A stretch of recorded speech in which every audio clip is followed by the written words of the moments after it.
Yang ini saya bagikan. Anda bisa dengarkan sendiri.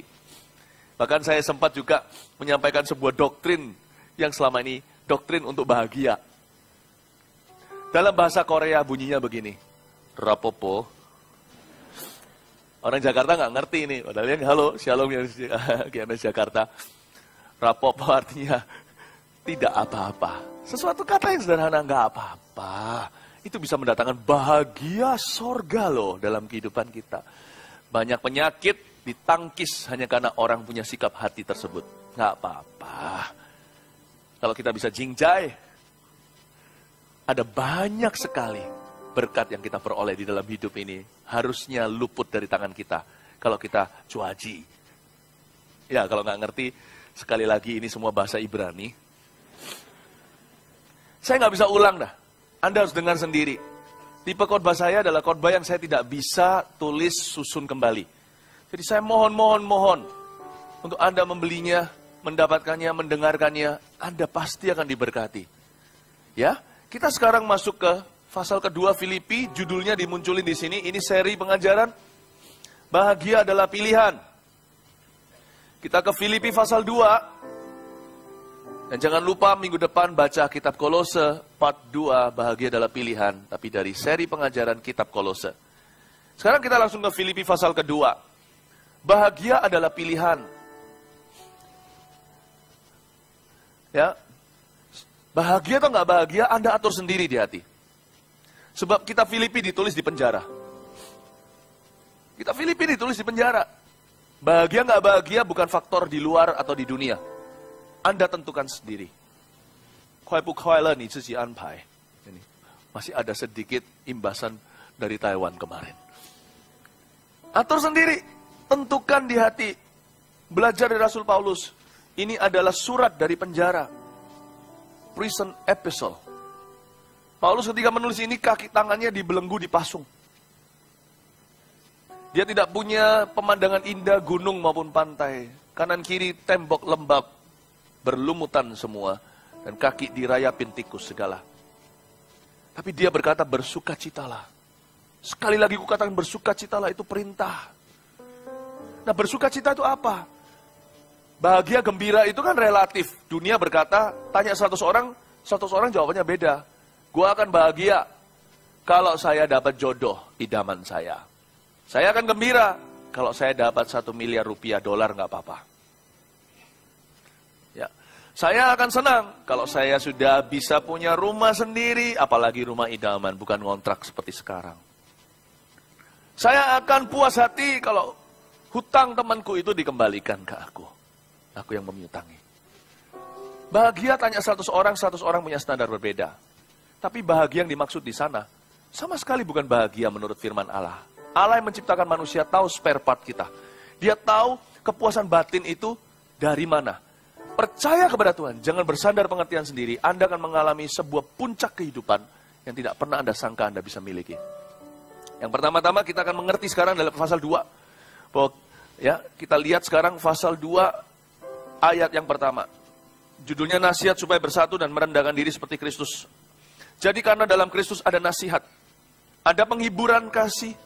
Ada persekutuan roh. Ada kasih mesra dan belas kasihan. Karena itu sempurnakanlah sukacitaku. Dengan ini, hendaklah kamu sehati, sepikir, dalam satu kasih, satu jiwa, satu tujuan. Tunggu sebentar.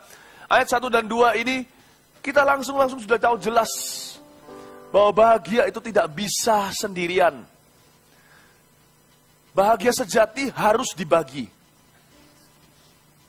Segala sesuatu yang kita nikmati sendiri, kebahagiaan itu short-lived atau akan sebentar saja atau sebuah perasaan sementara. Tidak akan kekal. Dapat mobil baru, besok sudah bosan. Minggu depan udah gak pikiran. Pikirannya ke tempat lain. Apalagi yang bisa dimiliki, yang dicapai. Atau kepada masalah atau problema. Anda tidak akan merasakan empuknya sofa mobilmu. Segala sesuatu yang dinikmati sendiri, yang fokusnya kepada diri sendiri, itu bukan kebahagiaan sejati. Tidak ada kepuasan batin di dalamnya, cepat lambat akan sirna. Dan lebih cepat daripada tanggal kadaluarsanya. Ini sudah tidak bisa dilawan, ini takdir. Karena ini adalah ciptaan Allah, kita diciptakan dengan gambar dan rupa Allah. Kita tidak bisa melawan arus ini. Karena itu kita harus tahu bahwa kebahagiaan itu baru akan betul-betul kita rasakan tulen dan benar jikalau kita bisa belajar menemukan kebahagiaan hidup kita di dalam diri orang lain juga, nggak hanya di dalam diri sendiri. Egois bukanlah buah Roh Kudus. Tidak pernah diciptakan. Egois itu, sifat itu masuk ketika Adam dan Hawa jatuh. Egois bukan dari ciptaan Allah. Dan egois juga bukanlah kehendak Tuhan. Meskipun egois bisa nikmat sementara, tetapi ujungnya selalu bencana. Pelajaran untuk berbahagia, bahagia adalah pilihan adalah tidak akan pernah kita mencapai titik bahagia yang Tuhan janjikan dalam kehidupan kita. Apabila kita masih merasa bahwa dunia berputar seputar kita. The world, my friends, doesn't revolve around you and me. Dunia tidak berputar pada poros Anda dan saya. Kita tidak akan pernah bahagia dan puas apapun dalam hidup ini kalau kita masih merasa bahwa kitalah pusat alam semesta. We are not the center of the universe. Kalau tidak mau bahagia, gampang. Perhatikan diri sendiri melulu. Pikirkan diri sendiri melulu. Bahkan kalau perlu, ajak diri sendiri bicara terus-menerus. Anda akan menjadi orang yang paling enak di seluruh dunia. Saya garansi itu. Whoever talks too much to himself will not like himself. Siapapun yang berbicara terus-menerus pada dirinya sendiri tidak akan pernah suka pada dirinya pada akhirnya. Benar ini? Karena itu kita harus mengerti satu hal dulu. Yes, saya mulai hari ini mau memperhatikan orang lain di dalam Tuhan. Itu permulaan langkah baby step-nya menuju bahagia. Dan itu harus terjadi dengan sengaja. Karena manusia secara natural setelah jatuh, tendensinya atau kecenderungannya adalah untuk egois melulu. Kalau tidak disengaja, kalau kita tidak memilih jalur itu, kita tidak akan berjalan di sana. Karena itu bahagia adalah pilihan. Kita harus memilih untuk berbahagia dengan cara menemukan bahagia kita di dalam diri orang lain di sekeliling kita. Coba makan sendiri, sebentar lagi makanan kurang rasa. Tapi ketika ada satu orang yang kita cinta, atau beberapa orang keluarga contohnya, kita ajak ngobrol bersama, makanan pun jauh lebih enak daripada seharusnya. Bahagia harus dibagi. Bahagia itu pilihan. Pilihlah untuk berbahagia dengan orang lain. Temukan bahagiamu di dalam diri orang lain juga. Karena panggilan kita terlalu besar untuk kita bisa nikmati sendiri. Rencana Tuhan, berkat Tuhan atas hidup kita setiap orang, anak-anaknya, terlalu besar untuk kita simpan sendiri. Ayat 3. Dengan tidak mencari kepentingan sendiri atau puji-pujian yang sia-sia, sebaliknya hendaklah dengan rendah hati yang seorang menganggap yang lain lebih utama daripada dirinya sendiri. Saya ulang. Hendaklah dengan rendah hati yang seorang menganggap yang lain lebih utama daripada dirinya sendiri. Saya percaya orang yang paling bahagia di dunia ini adalah orang yang rendah hati. Karena dia tidak perlu membuktikan apa-apa kepada orang lain. Dia tidak perlu membuktikan sesuatu. Tidak ada kuk yang lebih besar daripada ini. Kuk dosa maksudnya. Yaitu orang yang terjebak harus membuktikan kepada sesamanya siapa dirinya. Orang yang seperti ini seperti anjing yang mencoba mengejar ekornya. Tidak akan pernah ketemu. Karena itu Tuhan ajarkan di sini lewat pengajaran Rasul Paulus. Hendaklah dengan rendah hati seorang menganggap yang lain lebih utama daripada dirinya sendiri. Kayaknya keterlaluan untuk meminta begitu. Ada orang berkata rendah hati susah, tergantung. Kalau rendah hati terpaksa susah. Kalau kita tahu bahwa rendah hati adalah baby step-nya bahagia, kita akan dengan sukarela melakukannya. Karena kita akan dibebaskan di dalam hati. Kita akan mengalami liberty. Liberty itu bukan patung di Amerika. Liberty itu freedom dari Roh Kudus. Itu hanya dirasakan di hati orang yang rendah. Hatinya rendah hati. Aku nggak kepingin buktikan apa-apa kok. Kalau saya setir mobil tertentu itu karena saya suka mobil itu. Bukan karena saya mau buktikan status saya. Kalau saya punya tas tertentu, baik itu tas yang lebih mahal atau lebih... Itu karena bagi saya itu awet. Saya menikmatinya. Dan ini motivasi hati. Benangnya tipis sekali. Kalau nggak firman Tuhan, tidak akan bisa dipisahkan antara sumsum dan sendi. Tapi ini akan menentukan kepuasan batin setiap orang. Karena Tuhan Yesus mati di kayu salib bagi kita bukan hanya supaya kita masuk surga. Tapi supaya surga masuk di hati kita. Dan di dalam surga tidak ada kesedihan. Di dalam surga tidak ada keluhan. Tidak akan negative feelings. Tidak ada perasaan negatif. Nggak ada semua itu. Tuhan Yesus mati bagi kita supaya kita bahagia. Karena itu dia ada ayatnya waktu Tuhan ajarkan pertama kali dia berkhotbah di atas gunung namanya ucapan bahagia. Berbahagialah orang yang bla bla bla dan sebagainya. Tuhan tunjukkan jalan kerajaan surga itu beda dengan tradisi manusia. Tempuhlah yang itu, jalan lebih tinggi. Anda akan menemukan, karena manusia tidak pernah menemukan kebahagiaan di luar Tuhan. Tuhan Yesus ajarkan, jikalau anak manusia memerdekakan, kamu akan sungguh-sungguh merdeka. Aku datang untuk memberimu hidup kelimpahan. Kelimpahan itu bukan berarti harta, sebab ada orang yang hartanya kelimpahan. Tidak pernah bahagia, jadi saya berani katakan orang itu miskin sekali. Tuhan Yesus berkata, aku datang untuk memberimu hidup. A life abundantly, atau hidup kelimpahan. Itu bicara tentang kehidupan di dalamnya. The life of Christ. Kehidupan Kristus di dalamnya. Kehidupan Roh Kudus di dalamnya. Dan itu tidak tergantung berapa banyak harta yang kau punya. Apakah rumah itu milik Anda atau kontrakan saja. Nggak tergantung. Di kebaktian pertama saya jelaskan antara rumah milik, hak milik dengan rumah kontrakan. Anda bisa dengar sendiri nanti. Saya nggak mau ulang di sini. Luar biasa loh. Tuhan, banyak orang kira Tuhan itu mati supaya kita masuk surga. No. Tuhan berkata, datanglah kerajaanmu di bumi seperti di surga. Jangan sampai kita ini melayani Tuhan, we are missing something. Jangan sampai kita jadi orang Kristen, we are missing the biggest thing of Christianity. Jangan sampai kita itu menjadi orang Kristen, tapi kita itu yang justru yang terpenting dalam kekristenan itu kita justru tidak memperolehnya. Happy is the people, are the people that is in such a case. Happy are the people that is in such a case. Happy are the people that is in such a case, whose God is the Lord. Berbahagialah orang atau umat yang demikianlah kasusnya, yang Yesus yang Tuhan adalah Allahnya. Nah itu jangan sampai kita kehilangan yang terpenting di dalam kekristenan. Justru jangan sampai kita melayani dalam rumah Tuhan tapi tersesat di dalam gereja.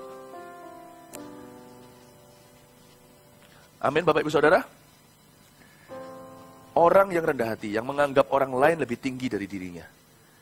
Orang yang rendah hati menganggap yang lain lebih utama. Orang seperti ini adalah paling bahagia. Tempat paling bahagia di dunia ini, taruh di tempat yang paling rendah. Tuhan itu adil, pencipta kita. Kalau taruh kuki, taruh di shelf, taruh di rak yang paling bawah, anak kecil pun bisa meraihnya. Karena itu banyak, dunia kebalik. Kamu akan bahagia kalau kamu mencapai puncak itu. Kamu akan bahagia nanti setelah kamu begini atau begitu. Salah. Firman Tuhan berkata, bahagia ditaruh di tempat rendah ketika engkau tidak perlu membuktikan apa-apa. Engkau tidak perlu membuktikan sesuatu. Ada liberty di dalam sini. My God, I have liberty dalam hatiku. Aku nikmati berkat Tuhan saat ini yang Tuhan berikan ke dalam hidupku. Jangan tunggu nanti kalau sukses. Malah justru bahagia mendatangkan sukses loh. Bergembiralah karena Tuhan, maka Tuhan akan memberikan apa yang diinginkan hatimu.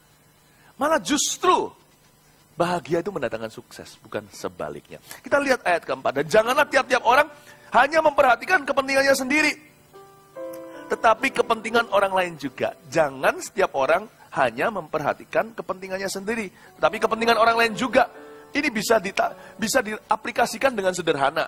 Kalau kita tanya sama seseorang, apa kabar, atau how are you, apakah kita betul-betul bermaksud ingin tahu karena kita tertarik dalam tertarik pada kehidupan seseorang, orang lain, atau hanya basa-basi?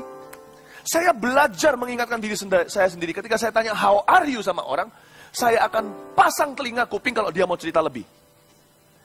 Jangan sampai saya yang korek-korek, nanti dikira saya mencampuri urusan orang lain. Saya nggak sekepo itu, mau tahu semua orang punya problema, semua orang punya masalah, mau gimana. Saya nggak akan datang kepada Anda dan ketok pintu Anda berkata, ayo terbukalah sama saya. Saya nggak butuh Anda terbuka untuk membuat saya bahagia. Nggak perlu. I'm fine with Jesus. Christ is enough for me. Yesus cukup bagiku. Tapi kalau saya tanya sama Anda, apa kabar? Ada orang yang hanya basa-basi. Tuhan ingatkan saya lewat ayat ini. Jangan perhatikan kepentinganmu sendiri, tapi orang lain. Kalau Anda tanya apa kabar, dengarkan mereka. Anda akan kaget. Kalau Anda ketemu sama orang, ceritakan tentang diri Anda sendiri. Orang akan sebentar lihat jam tangan. Tetapi kalau Anda tanya sama dia, bagaimana kabarmu? Lalu izinkan dia cerita tentang dirinya. Dia nggak akan pernah lihat jam tangan. You will be so surprised that you'll get so many friends just because you're interested in their lives. Saya akan kaget sekali, terkejut sekali berapa banyak teman. Berteman itu tidak susah. Bagi orang-orang di sini yang merasa aku nggak punya teman, gampang. Tunjukkan rasa tertarik yang tinggi atas kehidupan orang itu. Dan dia akan menjadi temanmu. Amin Bapak Ibu. Simple. Betul-betul take interest in others. Saya sekarang senang sekali dengerin orang gitu. Meskipun tidak ada waktu, kadang-kadang mau dengerin satu persatu, saya bukan Roh Kudus. Saya bisa mati berdiri dengerin. Tapi, wow, Tuhan ajari saya, Philip, cari tahu tentang hidup orang lain, pergumulannya. Cari tahu kesenangannya. Kamu belajar apa? Oh ya, kamu dapat apa dari Tuhan? Apa yang kamu alami, apa yang telah kamu pelajari? Dia cerita. Saya, secara Adam dan Hawa, saya tidak tertarik dengan cerita mereka. Karena saya lebih tertarik dengan saya. Secara daging manusia. Tapi Roh Kudus itu kikis saya, ajari saya. Dengarkan dengan seksama. Belajar untuk taruh dirimu di posisi mereka. Mereka dapat sesuatu itu. Mereka senang sekali, mereka ceritakan kepada kamu. Bersenanglah, bergembiralah, bersukacitalah dengan orang yang bersukacita, kata Yakobus. Menyanyilah bahkan sama mereka. Yeah, wow. Kalau orang cerita tentang kesukaannya sama Anda, lalu Anda... Dia pun malas dan aras-arasan untuk bisa memberitahu pada Anda lebih lanjut. Tapi kalau Anda juga menunjukkan bling mata, bukan karena basa-basi. Tapi betul-betul memang betul-betul Anda diajari untuk mencari kepentingan orang lain. Kayak ayat 4, bukan kepentingan diri sendiri. Anda juga menunjukkan rasa interest. Iya, dan sebagainya. Tiba-tiba, di dalam jiwa Anda menerima kebahagiaan yang, setelah pembicaraan itu selesai, Anda pulang.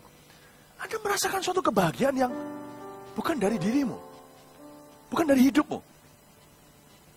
Anda mengalami kebahagiaan ekstra yang Anda tidak punya. Dan itu tertular daripada sukacita orang lain. Lebih senang daripada mendengar gosip, pulang sama-sama enak. Lebih baik kita dengarkan yang positif. Orang lain terima apa? Orang lain belajar apa? Dia gimana diberkati, dipakai oleh Tuhan. Dengarkan. Jangan cuma cerita bagaimana kita dipakai oleh Tuhan. Dengarkan gimana mereka dipakai oleh Tuhan. Saya senang sekali mendengarkan. Aku gini loh, aku doain orang lalu begini-begini. Orangnya sembuh. Ternyata marifat muncul dari aku. Aku tidak tahu, aku tidak sangka aku bisa dipakai gitu. Saya dengarkan. Wow, saya nggak terus jawab. Gitu aja kok. Marifat ya bolak-balik lewat aku. Kalau Anda begitu, Anda sudah limit membatasi kebahagiaan Anda. Langsung ada takaran kapasitasnya. Sudah ada plafonnya, yaitu dirimu. Anda tidak bisa bahagia lebih. Tapi kalau Anda bahagia orang lain dipakai. Anda bahagia, Anda dipakai Tuhan, iya. Dan plus ketambahan, di atasnya kebahagiaan bagi orang lain yang dipakai oleh Tuhan. Kebahagiaan Anda melimpah ruah. Dan ternyata ketika itu diproses dalam kehidupan rohani Anda, menjadi kekuatan ketika Anda sendiri mengalami pencobaan. Saya kuat hari ini, bukan karena saya kuat. Saya kuat karena saya menerima kekuatan dari orang lain. Saya kuat karena saya tertular bahagianya orang lain sekeliling saya. Saya izinkan diri saya membuka pintu, toples saya ini dibuka tutupnya untuk terima sukacita ekstra dari orang lain. Sebab sukacita itu adalah kekuatan, kata Alkitab. Anda makan nasi, munculnya di kadar gula setelah diproses oleh tubuh Anda. Anda makan sukacita, izinkan Anda merasakan sukacita orang lain sama dengan menerima sukacita mereka. Diproses di Anda ketika Anda hadapi pencobaan secara pribadi. Dan sukacita yang Anda terima tadi berubah menjadi kadar kekuatan. Itulah sebabnya gosip itu sangat racun bahaya. Anda dengar sekarang, diproses trigliserid kemudian. Anda sekarang terima gosip itu, tapi pada waktu Anda membutuhkan kekuatan menghadapi pencobaan, Anda tidak punya materi, Anda makan gosip, dan itu akan menjadi keruntuhanmu. Itu akan menjadi melemahkan imanmu. Dan Anda akan jadi orang paling pesimis, pahit, dan iblis akhirnya bisa menghancurkanmu. Do you know how God blesses us? God blesses us through the joys of others. Sukacita mereka. Karena itu kalau tanya, how are you? Apa kabar? Siaplah untuk dengarkan. Apa betul-betul kabar mereka? Amin Bapak Ibu Saudara. Ya, ayat 5. Hendaklah kamu dalam hidupmu bersama menaruh pikiran dan perasaan yang terdapat juga dalam Kristus Yesus. Yang walaupun dalam rupa Allah tidak menganggap kesetaraan dengan Allah itu sebagai milik yang harus dipertahankan. Melainkan dalam mengosongkan dirinya sendiri dan mengambil rupa seorang hamba dan menjadi sama dengan manusia. Dan dalam keadaan sebagai manusia, ia telah merendahkan dirinya dan taat sampai mati, bahkan sampai mati di kayu salib. Itulah sebabnya Allah sangat meninggikan dia dan mengaruniakan kepadanya nama di atas segala nama. Supaya dalam nama Yesus bertekuk lutut segala yang ada di langit dan yang ada di atas bumi dan yang ada di bawah bumi. Dan segala lidah mengaku Yesus Kristus adalah Tuhan bagi kemuliaan Allah Bapa. Ada salah satu sukacita yang saya adopsi sejak saya kenal Tuhan adalah sukacita melayani. Ayat 7 berkata, Yesus mengambil rupa seorang hamba. Ini disengaja. Karena manusia kecenderungannya tidak ingin jadi hamba. Manusia kecenderungannya menerima, bukan memberi. Manusia kecenderungannya dilayani, bukan melayani. Tapi Kristus mengambil rupa seorang hamba. Dalam melayani ada sukacita.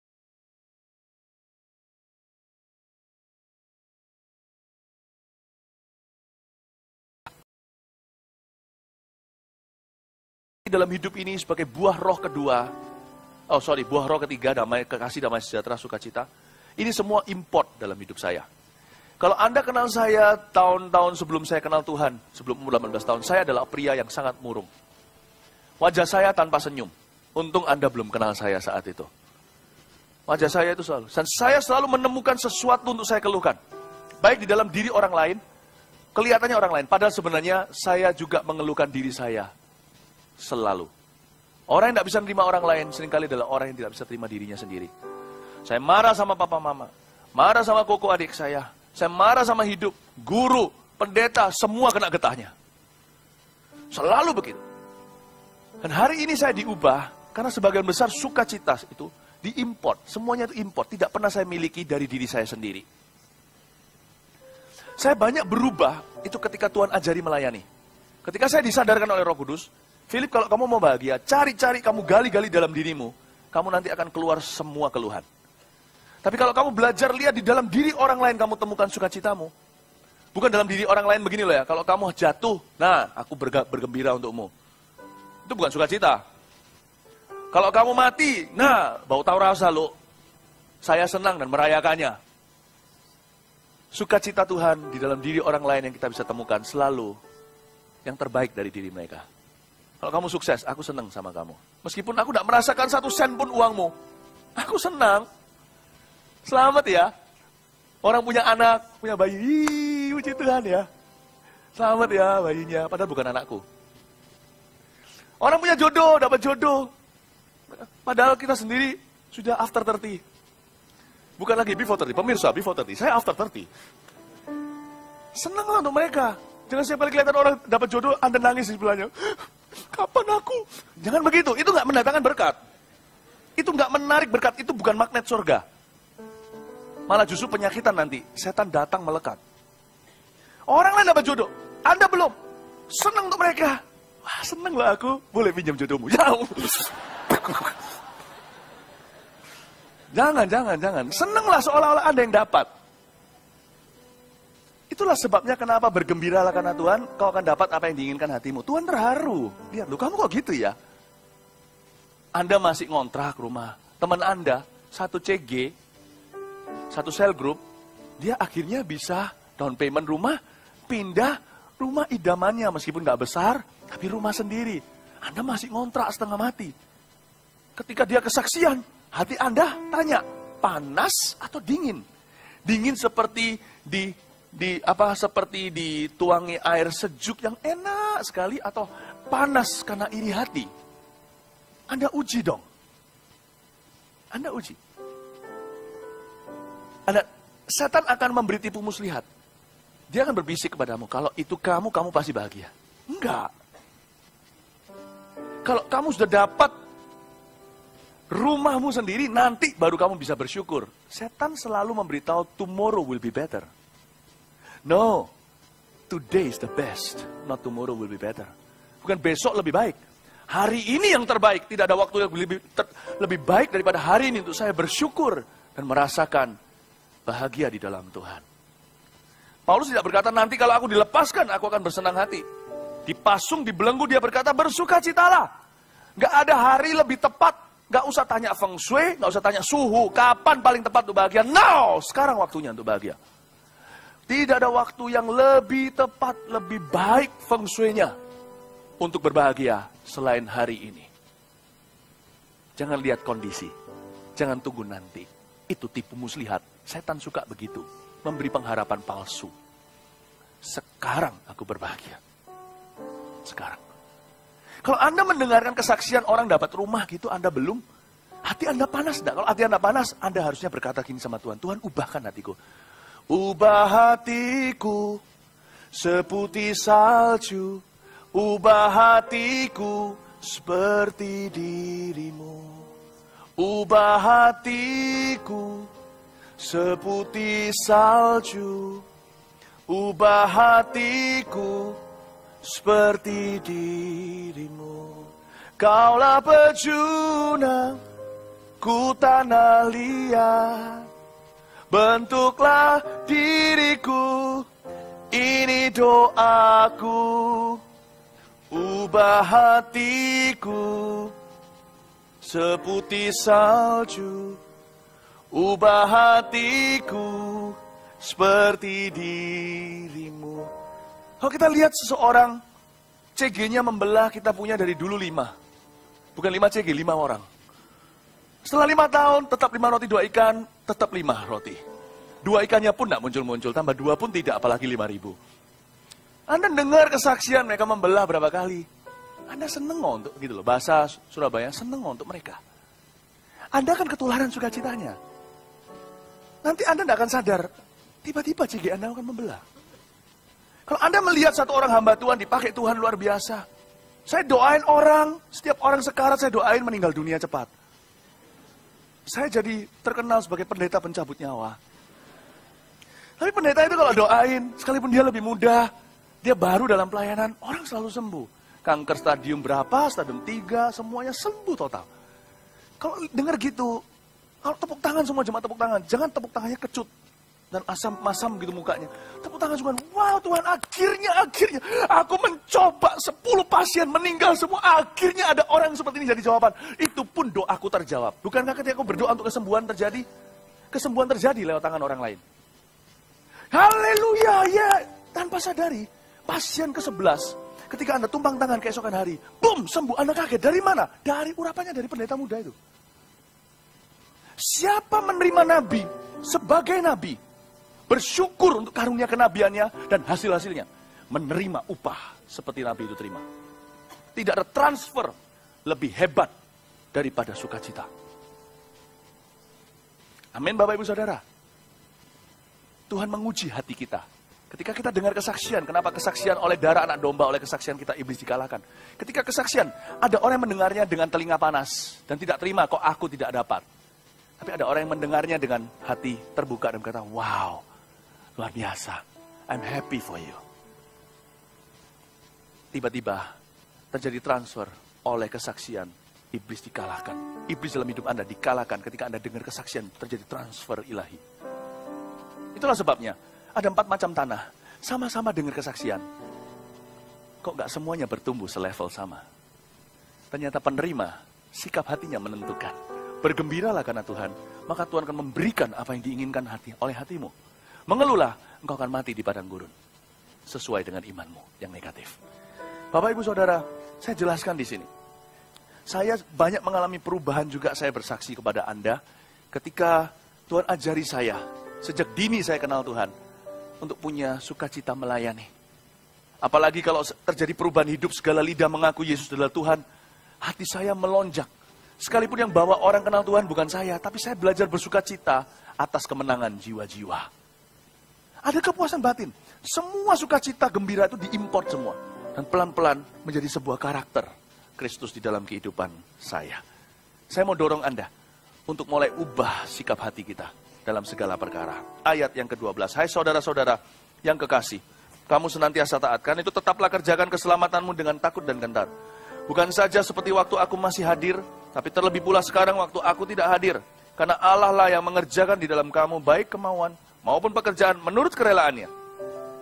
Lakukanlah segala sesuatu dengan tidak bersungut-sungut dan berbantah-bantahan, supaya kamu tiada beraib dan tiada bernoda, sebagai anak-anak Allah yang tidak bercelah di tengah-tengah angkatan yang bengkok hatinya dan yang sesat ini.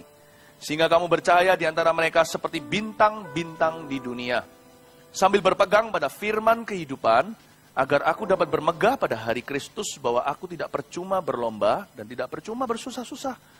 Tetapi sekalipun darahku dicurahkan pada korban dan ibadah imanmu, aku bersukacita, dan aku bersukacita dengan kamu sekalian. Dan kamu juga harus bersukacita demikian, dan bersukacitalah dengan aku. Ayat 14-15 kembali, intisari dari ayat sampai ayat 18 yang barusan kita selesai baca.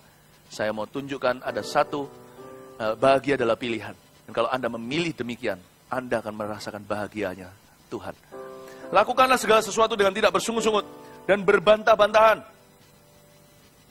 supaya kamu tiada beraib, tiada bernoda, sebagai anak-anak Allah yang tidak bercelah di tengah-tengah angkatan yang bengkok hatinya dan yang sesat ini. Sehingga kamu bercahaya di antara mereka seperti bintang-bintang dunia. Mari kita terapkan sikap yang positif terhadap orang lain. Keberadaan kita di tengah-tengah orang lain bersama dengan mereka harus membangkitkan yang terbaik di dalam diri mereka. Ya, mari kita bersikap positif sama orang lain. Di kebaktian pertama saya ajarkan bahwa sikap positif adalah baby step-nya sikap iman. Anda dan saya tidak akan tahu bagaimana beriman secara luar biasa sama Tuhan kalau kita nggak bisa positif dulu. Dan positif itu level rendahnya iman. Itu aja kalau kita nggak lulus, nggak mungkin bisa masuk dalam iman yang mengubahkan. Ya, iman itu lebih dari sekedar pikiran positif. Nah, pikiran positif aja kita nggak lulus, bagaimana kita bisa memperoleh iman yang supranatural? Saya ajarkan kepada kita di sini untuk memiliki, mari kita punya komitmen untuk, aku mau memilih untuk positif sama orang lain. Aku pilih untuk positif sama orang lain. Buktinya loh ya, kalau kita negatif sama orang lain yang nggak bahagia, bukan orang lain yang kita negatifi, kecuali kalau dia juga orang yang negatif. Ngerti nggak maksud saya Bapak Ibu Saudara? Kalau kita negatif sama orang lain, yang rugi siapa? Yang negatif. Yang sumpek siapa? Yang negatif. Saya mau negatifin orang itu sampai gimana pun juga nggak ada gunanya. Wong saya yang menderita kok. Saya yang menanggung perasaan-perasaan yang negatif tersebut. Saya sendiri yang rugi. Kecuali kalau orang tersebut juga sama negatifnya. Udah jadi lingkaran setan. Kalau saya sih dalam hidup ini nggak peduli. Orang mau pikir apa, nggak peduli. Saya nggak peduli. Nggak akan mempengaruhi. Stick and stones may break my bone, your words can kill me. Apa itu bahasa Koreanya? Rapopo. Batu dan kayu bisa patahkan tulangku. Perkataan manusia, nggak bisa apa-apain aku. Saya nggak peduli. Kuai pu kuai le, wo ziji anpai. Senang nggak senang, suka cita nggak, aku atur sendiri. Aku anak Tuhan. Aku punya Tuhan, cukup bagiku untuk punya termometer bahagia. Bapak Ibu Saudara, kalau kita negatif sama orang lain, yang rugi itu kita loh. Karena itu terapkan sikap yang positif. Dengan demikian melakukan kebaikan pada dirimu sendiri juga. Dan kalau kita punya komitmen di dalam hidup ini, memilih untuk selalu membangkitkan yang terbaik di dalam diri orang-orang sekeliling kita. Bukan memancing emosinya. Bukan cuma memancing emosinya, bukan cuma bukan cuma membuat yang terburuk muncul. Ada orang yang kayak gitu kan. Orang pemarah contohnya. Dekat sama orang itu kita takut sekali. Kenapa setiap kali saya dekat dengan seorang pemarah, saya pun terpancing emosinya untuk ikut marah. Dia tidak memancing yang terbaik untuk keluar dari dalam diriku. Dia memancing monster-monsterku untuk keluar setiap kali aku dekat. Setiap kali aku dekat kepadanya. Jangan jadi orang seperti itu. Jadilah orang yang selalu membangkitkan yang terbaik dalam diri orang lain. Kenapa? Kalau kita tidak bersungguh-sungguh dan berbantah-bantahan, kita sendiri pun akan bercahaya cemerlang kinclong seperti matahari. Tanpa cacat celah di mata Allah. Orang yang membangkitkan yang terbaik dalam diri orang lain, otomatis setelah dia melakukan itu, orang yang kita bangkitkan yang terbaik dari dalam dirinya itu akan membangkitkan yang terbaik dan lebih baik dari diri kita sendiri juga. Besi menajamkan besi, manusia menajamkan manusia. Banyak orang menafsirkan ayat itu secara negatif. Itu konflik. Siapa bilang? Anda mau bisa main piano luar biasa, bergaullah dengan maestro. Anda akan lihat dan belajar, lihat, wow, that's how you play. Besi menajamkan besi, potensi menajamkan potensi. Saya tidak berkata bahwa kita di sini, mari kita jauhi orang-orang dunia. Dunia nggak usah jauhi. Dunia ada di sekeliling kita, bahkan ada di dalam kita. Tapi marilah berikan diri untuk dibentuk oleh Allah. Jangan lalu habis itu kita tinggal di dalam goa. Kenapa? Di luar sana dunia banyak orang yang ngerokok, banyak orang yang ngomong kotor, banyak orang yang bercabul, berzina, banyak orang yang pikirannya kotor, pikirannya najis, banyak orang yang pemarah. No. Tuhan mengutus kita seperti domba ke tengah serigala. Jangan lari dari dunia, tapi jangan sama dengan mereka. Amin, Bapak Ibu Saudara. Amin. Jangan sama dengan mereka. Karena itu, mari saya nggak ajarkan ini untuk kita tuh menghindari mereka yang pemarah, menghindari mereka yang berbuat dosa. Tidak, saya nggak ajarin begitu. Nggak garansi Anda tinggal di goa, Anda tidak akan marah. Sebab dosa itu bertutur di lubuk hati, kata Alkitab. Dosa itu tidak ada di nightclub. Nightclub itu, kalau yang menghuni adalah anak-anak Tuhan, pasti jadi gereja. Jadi yang salah bukan gedungnya. Yang salah bukan lightingnya. Coba ini digelapin, tambah romantis sama Tuhan. Oh haleluya, ku beri kemuliaan. Tapi kalau di sana, tempat ini juga sama. Kalau dihuni sama orang nightclub, ditukar nih. Sana jadi Mawar Sharon. Sini jadi nightclub. Kalau ini digelapin, cahayanya, service manajernya bukan yang ini. Yang keren-keren, yang gede-gede kayak Arnold Schwarzenegger gini. Yang pakai bajunya begitu. Kalau diganti orang nightclub, ketika digelapin, beredarlah narkoba, bukan ku beri kemuliaannya. No. Tidak ada yang salah dengan di dunia ini. Jadi saya dorong kita bukannya kita menghindari mereka. Tidak. Tapi kita ngambil komitmen. Membuat kebudayaan baru di dalam hidupan kita. Aku adalah aku. Ditaruh dalam keluargaku. Aku ditaruh di dalam masyarakat. Ditaruh dalam tempat kerjaku. Aku ditaruh di gerejaku. Aku ditaruh di dalam neighborhood atau di dalam perumahan ini, perumahan kami ini. Aku ditaruh di sini untuk membangkitkan yang terbaik dalam diri orang-orang sekelilingku. Aku tidak bisa mengubah dunia, tapi aku bisa mempengaruhi orang yang ada di sebelah kanan kiriku. Dan ketika yang terbaik muncul dari diri mereka, oleh karena pengaruhku, itu pun akan mempengaruhi aku. Sebab besi menajamkan besi, manusia akan menajamkan manusia. Ketika aku melihat bagaimana aku bisa mengeluarkan yang terbaik dalam diri orang lain, aku sendiri lihat, dan aku belajar lebih menghargai diriku. Dan apa yang terbaik yang muncul dari diri mereka karena pengaruhku, akan mempengaruhi aku untuk menjadi lebih baik. You want to like yourself? Don't talk to yourself. Talk to others. Bring out the best in others. You like yourself. Kalau Anda dan saya ingin sungguh-sungguh untuk mencintai, untuk bisa mengenal diri kita sendiri, menyukai diri lebih, jangan berbicara pada diri sendiri. Nanti dianggap gila, pergi ke Sanur sana. Kok Sanur? Sanur itu Bali, tidak ada yang salah dengan Sanur. Semoga KMS Bali tidak mendengarnya ini ya. Nanti saya tidak dikasih nasi campur Bali lagi kalau saya ke sana. Menur pedicure, medicure.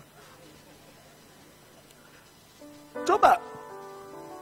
Kalau Anda bicara sama diri sendiri, Anda akan ke Menur, rumah sakit jiwa.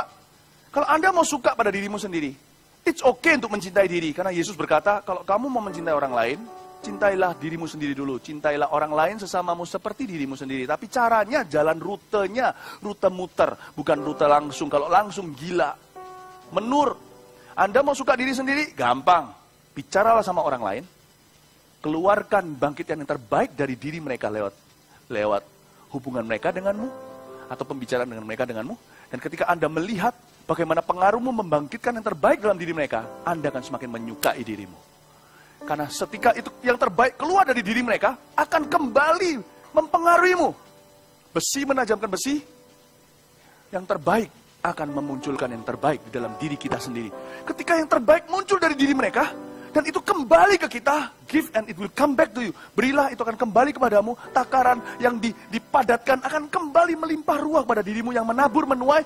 Anda menuai ke dalam hidupmu sendiri lebih baik lagi. Ketika Anda melihat yang terbaik muncul dari diri mereka, akibat pengaruhmu, Anda pun akan jadi lebih baik dari itu. Inilah yang disebut dengan, bukan lingkaran setan lawan katanya, lingkaran Tuhan.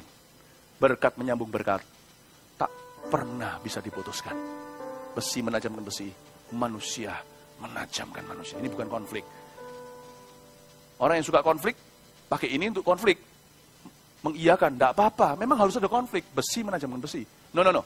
Saya tolak, konflik memang harus terjadi, tapi saya tidak imani. Yang saya imani adalah ini. Besi menajamkan besi, manusia menajamkan manusia. Saya tak imani ini. Aku akan mempertajam dia dalam Tuhan, supaya aku sendiri lebih tajam. Amin Bapak Ibu Saudara. Anda dapat berkat dari ini? Ya? Oke, kita lanjut sedikit lagi. Saya tahu kalau Anda belum makan pagi, pasti mencerna seperti ini susah sekali. Timotius dan Epafroditus. Tetapi dalam Tuhan Yesus kuharap segera mengirimkan Timotius kepadamu, supaya tenang juga hatiku oleh kabar tentang hal ihwalmu. Karena tak ada seorang padaku yang sehati dan sepikir dengan aku yang begitu bersungguh-sungguh. Memperhatikan kepentinganmu. Sebab semuanya mencari kepentingannya sendiri, bukan kepentingan Kristus Yesus. Kamu tahu bahwa kesetiaannya telah teruji, dan bahwa ia telah menolong aku dalam pelayanan Injil sama seperti seorang anak menolong bapaknya. Dialah yang kuharap untuk kukirimkan dengan segera, sesudah jelas bagiku bagaimana jalannya perkaraku. Tetapi dalam Tuhan aku percaya bahwa aku sendiri pun akan segera datang.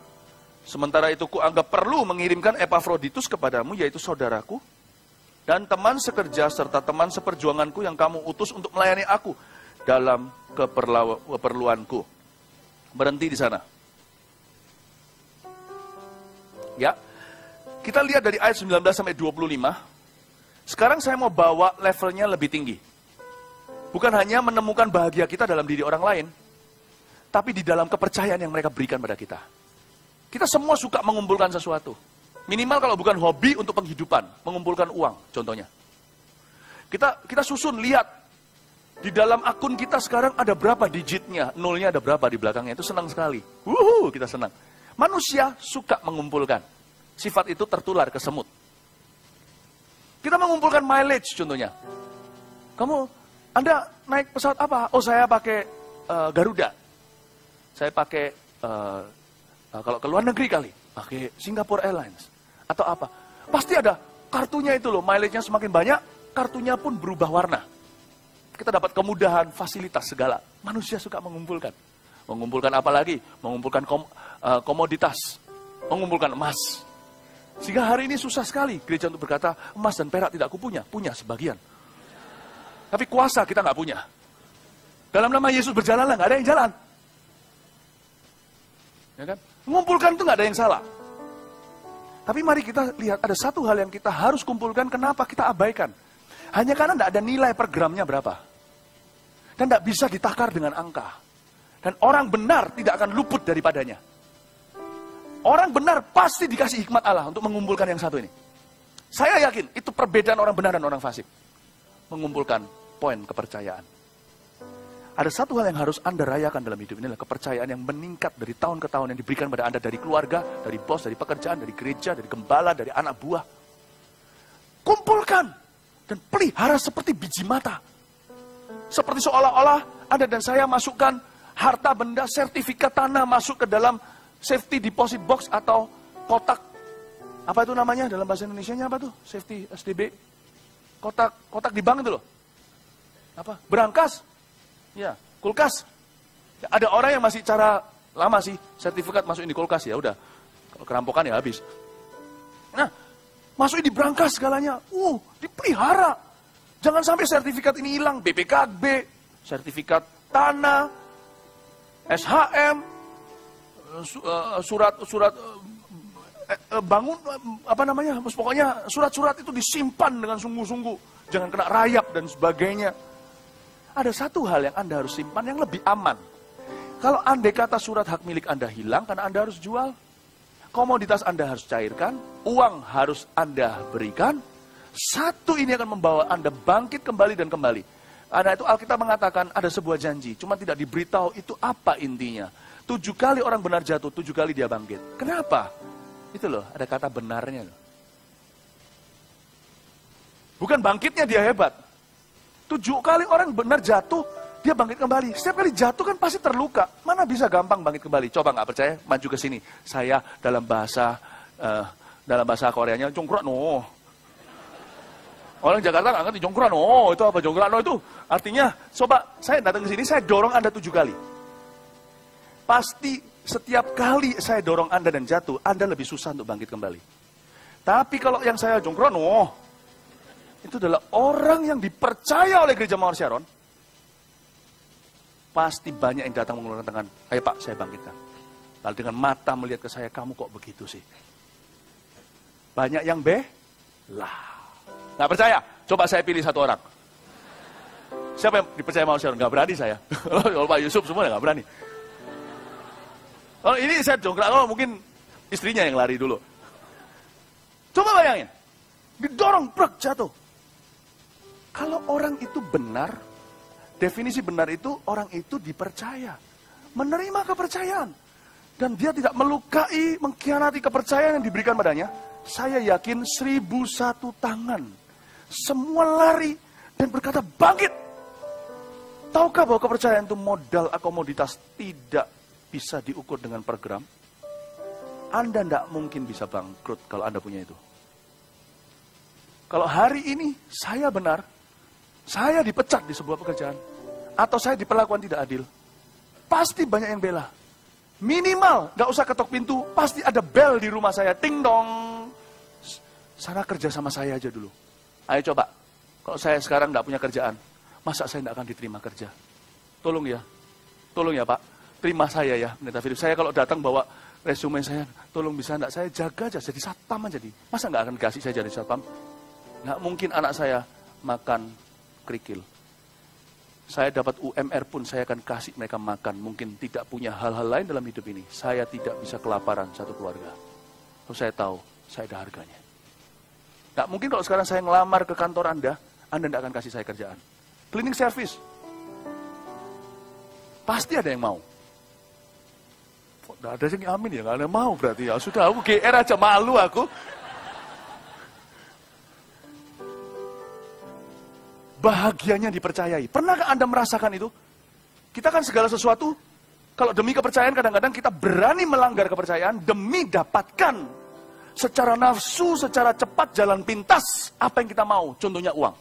Jangan. Salah satu hal yang perlu dirayakan dalam hidup ini adalah kau semakin dipercayai.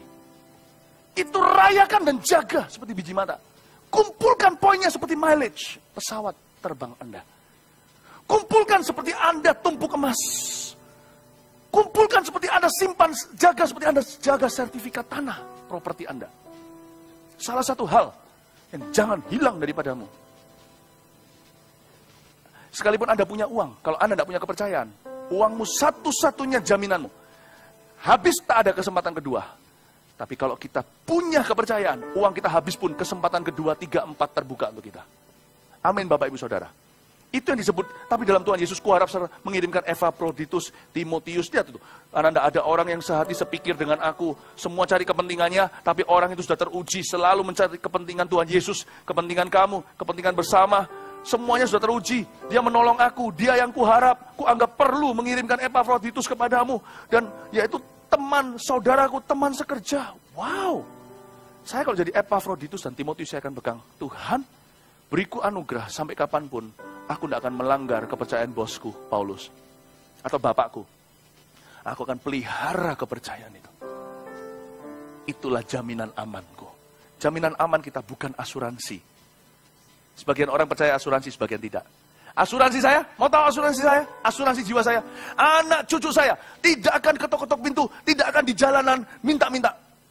Kalau saya mati hari ini, istri saya juga sama-sama naik pesawat kita mati. Anak saya ada yang pelihara. Saya tidak berjuang hingga hari ini dengan sia-sia. Saya nggak yakin Bu Joni akan telantarkan anak saya. Nggak mungkin. Kalau saya mati, naik pesawat besok ini, saya ke Jepang. Kalau saya mati, istri saya juga di dalam pesawat. Tolong ya, 3 anak saya. Tolong jangan sampai mereka jualan koran di pinggir jalan sana. Nggak mungkin. Mau tahu asuransi jiwa saya? Kepercayaan Anda. Mau tahu asuransi jiwa Anda? Kepercayaan orang di sekeliling Anda. Jangan jual itu. Hai Yudas. Amin Bapak Ibu Saudara. Tenang Vanessa, tidak akan jual koran. Amin. Amin. Bisa tangkap ini ya Bapak Ibu Saudara. Epaphroditus dan Timotius punya sebuah sebuah lip atau sebuah sebuah lompatan. Dia punya satu advantage in life. They have human trust. Not only God's trust. Bukan hanya kepercayaan Allah. Human trust. Kepercayaan. Bapak Ibu, mari sekarang belum telat. Kalau Anda telah melanggar kepercayaan itu, belum waktunya untuk menggarap kembali, membangun kembali. Amin. Yang percaya bahwa di sini adalah orang-orang yang bisa dipercaya. Kalau hari ini Anda diberi semangat baru untuk membangun kembali kepercayaan itu, beri tepuk tangan untuk Tuhan Yesus. Ayat 26, saya sudah mau selesai. Karena ia sangat rindu kepada kamu sekalian dan susah juga hatinya sebab kamu mendengar bahwa ia sakit. Bayangin, yang sakit Epafroditus, yang susah sak gereja. Bayangin, mau jatuh 7 kali itu pasti ada yang bela, pasti ada yang menjadi pagar manusia. Kamu mau jatuhkan dia lagi, lewati aku dulu. Yakin saya. Kemarin Pak Yusuf kakinya agak enak, kenapa naik ke Bukit Doa? Pak Yusuf datang, semua berdiri, semuanya Pak Yusuf ambil kursi, padahal cuma satu kursi rebutan segitu banyak orang. Mana mungkin Pak Yusuf jatuh? Mana mungkin beliau tergeletak?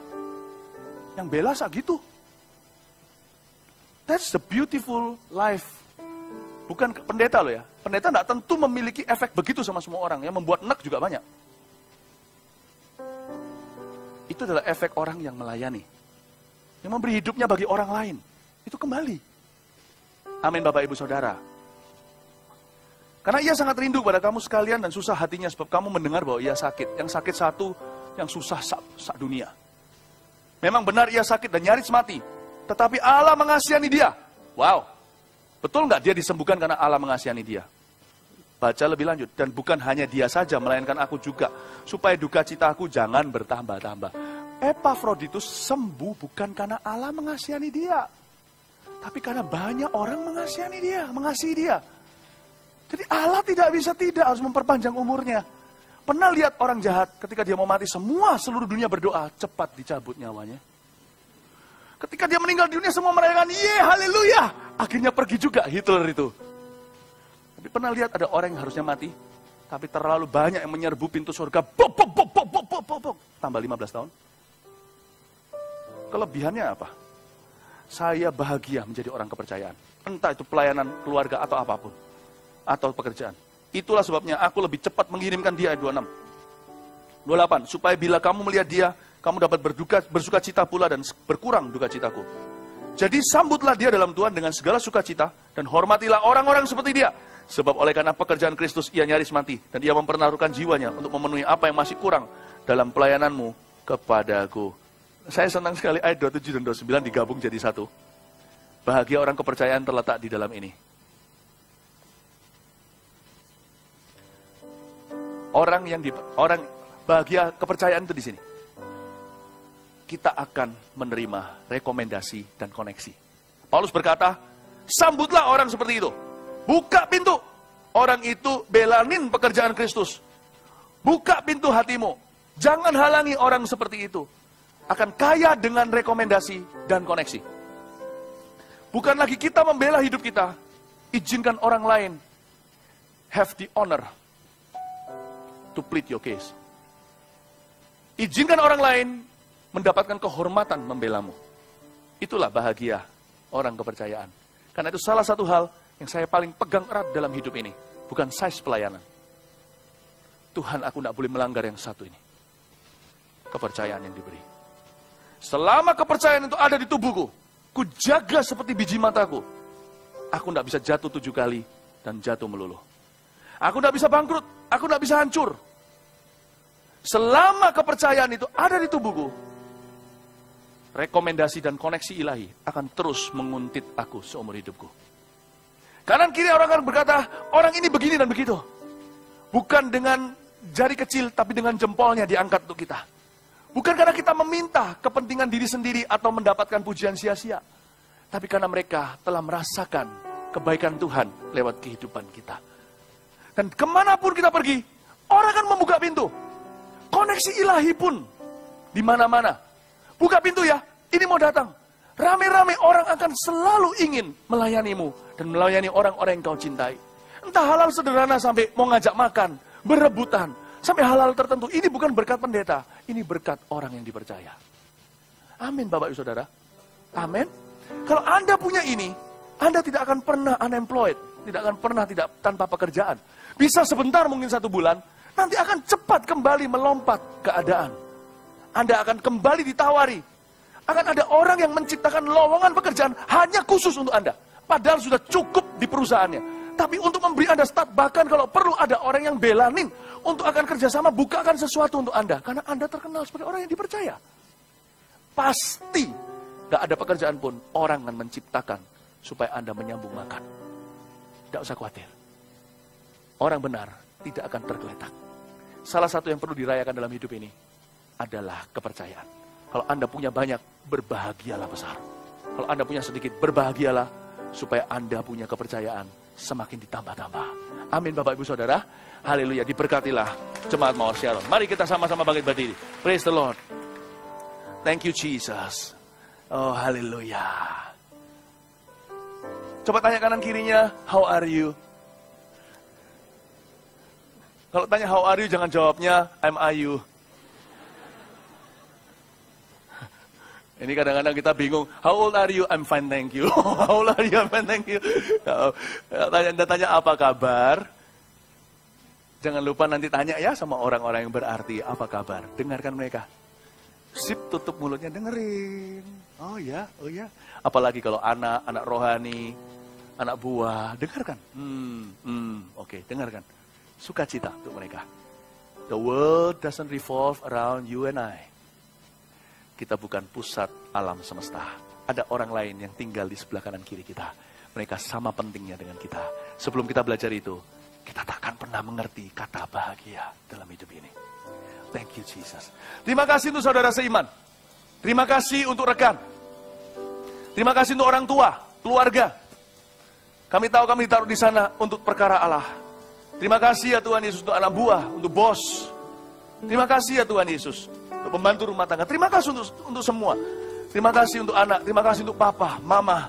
Terima kasih Tuhan Yesus untuk kakak, adik. Terima kasih Tuhan. Thank you Tuhan. Ajarkan kami mulai hari ini, ubah cara hati kami berpikir. Dan bagaimana kami merasakan, mengenakan perasaan Kristus dan pikiran Kristus di dalam hati kami. Mulai hari ini, jadikan kami betul-betul orang yang peduli. Izinkan kami untuk bisa menemukan butir-butir, permata-permata, berlian-berlian kebahagiaan kami yang disebar di diri orang lain. Karena panggilan kami terlalu besar untuk kami rasa sendiri. Pasti Tuhan taruh sebagian daripada puzzle itu, sebagian daripada teka-teki itu di dalam hidup orang lain yang di sekeliling kami. Ajar kami menemukannya, ajar kami bertanya, ajar kami mendengar, ajar kami untuk bisa peduli. Terima kasih ya Tuhan Yesus, terpujilah namamu. Sing one song, kita materaikan firman ini. Indah yang kau pandang mulia, seluruh karyamu di dalam hidupku. Ajarku berharap hanya kepadamu, tak akan setia kepadamu. Tuhan, jadikan aku indah yang kau pandang mulia, seluruh karyamu di dalam hidupku. Ajarku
saya tutup, saya digerakkan Tuhan untuk mendoakan saudara yang berulang tahun di bulan Juli.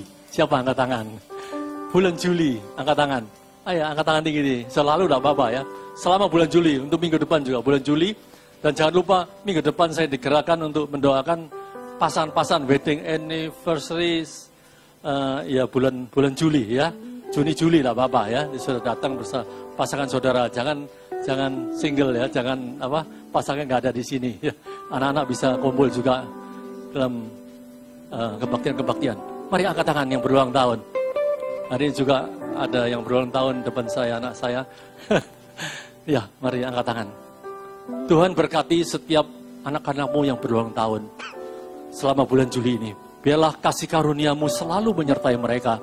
Berikan mereka hikmat untuk mereka mengalami pertumbuhan sehat, kuat,